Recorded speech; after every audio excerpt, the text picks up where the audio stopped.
मला मिठाचा ना अंदाज नाही. मीठ जास्त पण टाकते, हमेशा जास्त टाकते. तर आज बनवत आहे म्हणजे बायको पालक पनीर. तिला रेसिपी पण माहिती नाही, रेसिपी कसं बनवायचं काय नाही, आता कशी बनतात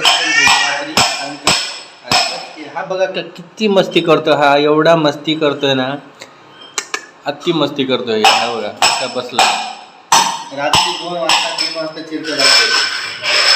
हा बघा इडी आहे, इडी एक नंबर आहे म्हणजे बायको पालक पनीर. तिला रेसिपी पण माहिती नाही, रेसिपी कसं बनवायचं काय नाही, आता कशी बनतात हा बघा किती मस्ती करतो. हा एवढा मस्ती करतोय ना, अति मस्ती करतोय. हा बघा कसा बसला. रात्री 2 वाजता 3 वाजता चिरत असतो. हा बघा इडी आहे, इडी एक नंबर. तर हा गाईस फायनली म्हणजे बायकोनं पालक पनीर बनवले. तर बघू आपण कसे झाले. हा बघू शकता गाईस कसे झाले.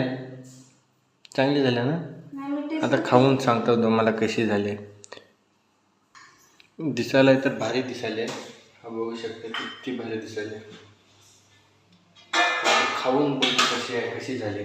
खाल्याशी नाही कळणार, कारण की माझ्या बायकोला मिठाचा ना अंदाज नाही. मीठ जास्त पण टाकते, हमेशा जास्त टाकते. आता बघू कशी लागते. तर काय मीठ जास्त तर असणार नाही तर कमी तर असणार पक्की 100%.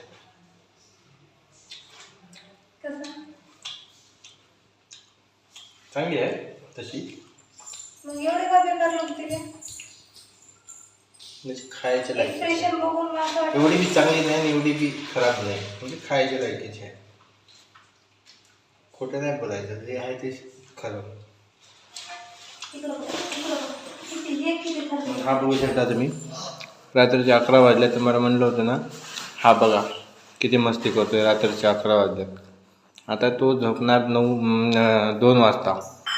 2 वाजेकडून असाच आम्हाला येणार तो. 2च्या नंतर झोपी जाणार. 2 वाजेकडून आम्हाला पण चिती राहावं लागेल आता. आणि डेली अशी मिरची खावं लागते. तिखट नाही, पण तिखट झालं नाही, थोडी कळलं तिखट व्हायला पाहिजे. त्याची बारीक लागायला म्हणजे एवढीच पाहिजे. तू सांग, तुझं सांग कशी लागायला. झाले कधी झाले. छान झाले, एवढे पण खराब झाले.